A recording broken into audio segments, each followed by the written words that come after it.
dramatic and deadly new phase has unfolded in the fast intensifying confrontation between Iran and the United States as both sides trade accusations and retaliatory strikes across the Middle East.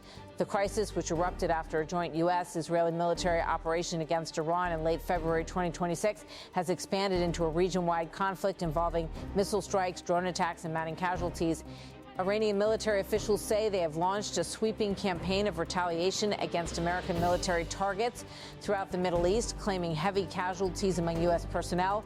Washington, meanwhile, has acknowledged some losses, but disputes the scale described by Iranian authorities. The widening hostilities have shaken governments across the region, disrupted global energy markets, and raised fears that the conflict could spiral into a broader war affecting several Gulf states and beyond.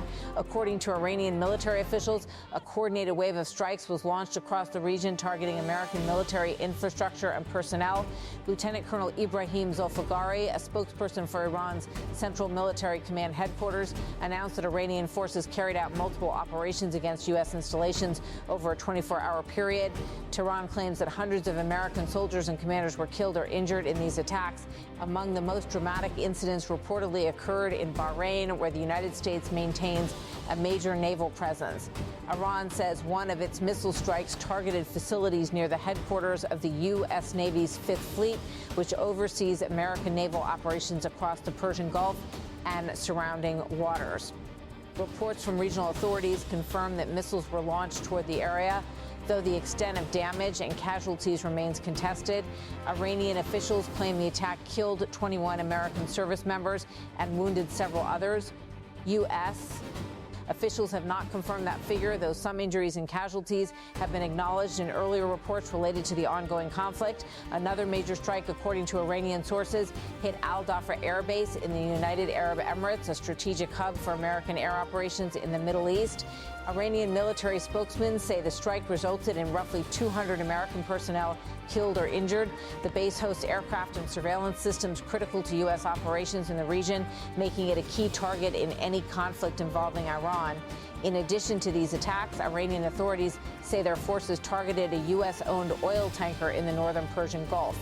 The alleged strike highlights how the conflict is spreading beyond military bases to critical maritime routes used for global energy shipments.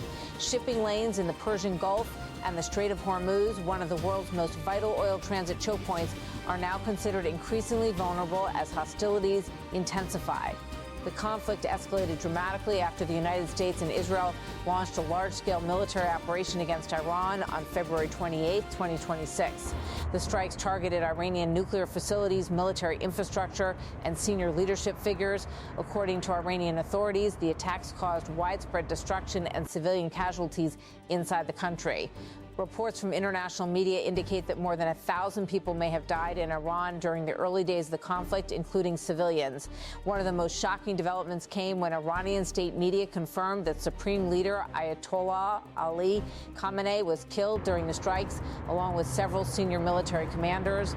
The death of Iran's supreme leader marked a historic turning point in the country's political system and immediately intensified tensions across the Middle East. Iranian officials denounced the operation as an act of unlawful aggression and vowed swift retaliation against U.S. and Israeli targets.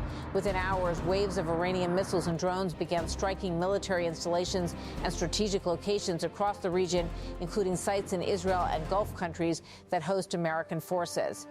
Tehran has repeatedly stated that its attacks are directed specifically at U.S. and Israeli military assets rather than the nations that host American bases.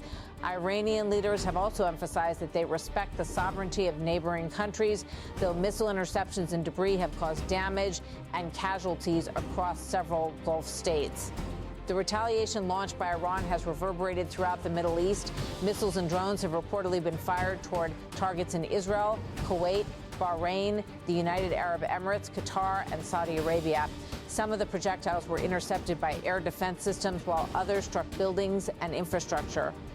Authorities in Kuwait reported missile attacks near an air base that hosts U.S. forces, while Gulf states said many incoming projectiles were intercepted by their defenses.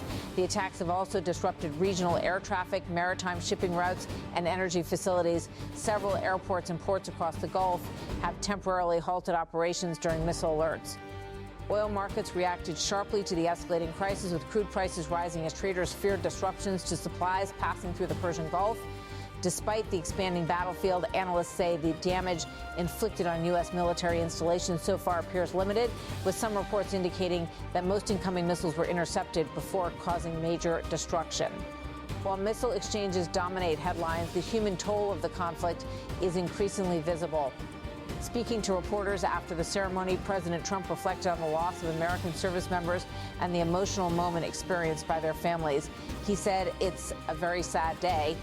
The president praised the families for their strength and pride in the service of their loved ones.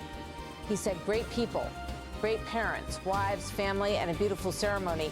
Trump acknowledged the painful reality of war while honoring the sacrifices made by the soldiers and their families.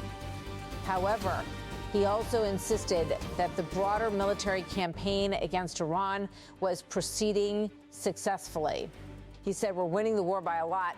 Trump argued that the U.S. military had already inflicted severe damage on Iran's military infrastructure during the first week of the conflict. He said, "We've accomplished more in 1 week than anyone thought possible." According to the president, U.S. operations had targeted Iranian naval forces, aircraft, missile manufacturing facilities, and drone capabilities. He said, "We've wiped out their Navy, 44 ships." Trump also claimed that Iranian air power had been effectively neutralized. He said, "We've wiped out their Air Force, every plane." He further asserted that missile production facilities have been hit hard. He said, "We've also hit the manufacturing areas where they make the missiles very hard." The president said Iran's drone capacity had also been significantly reduced. He said their drone capacity is way down. During the same conversation with reporters, Trump suggested that negotiations with Iran's remaining leadership were not currently a priority. He said, "We're not looking to settle." The president argued that Iran had previously refused diplomatic proposals from the United States. He recalled earlier negotiations in which Iranian officials defended their nuclear program. He said, "They said we have the inalienable right to enrich." Trump also described Iran's claims regarding its nuclear capabilities. He said they bragged about having 60% enriched fuel, enough for 11 bombs. According to Trump, those discussions demonstrated a lack of willingness by Tehran to compromise. He said, "They told me we're not going to give you diplomatically what you couldn't take militarily." As a result, Trump insisted that any future agreement would require a major shift in Iran's stance. He said, "I think they're going to need a change of attitude. The conflict is still in its early stages, and questions remain about how long the military campaign might last."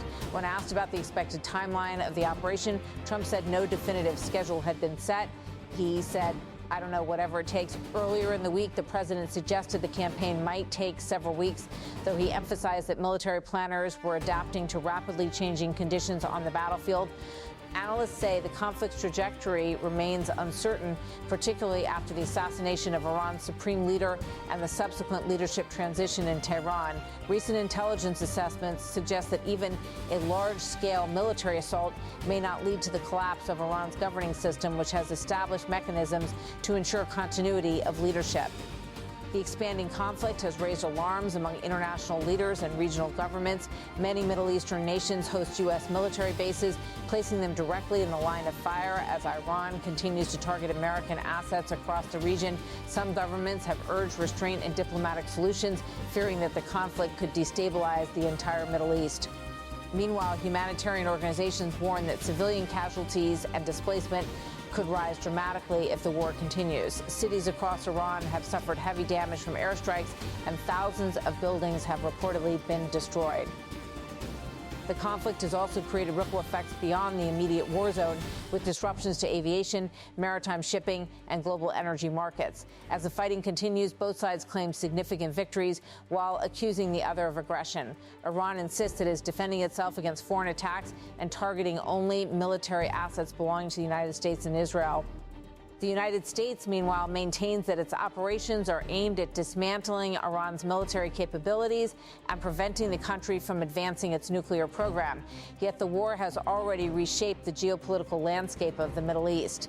The death of Iran's supreme leader, the launch of large-scale military operations, and the spread of missile strikes across multiple countries have created one of the most volatile crises the region has faced in years.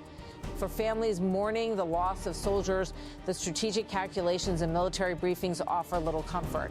As the solemn ceremony at Dover Air Force Base demonstrated, the consequences of the conflict extend far beyond the battlefield. And as the war enters its second week, the world watches closely to see whether diplomacy, escalation, or stalemate will shape what comes next.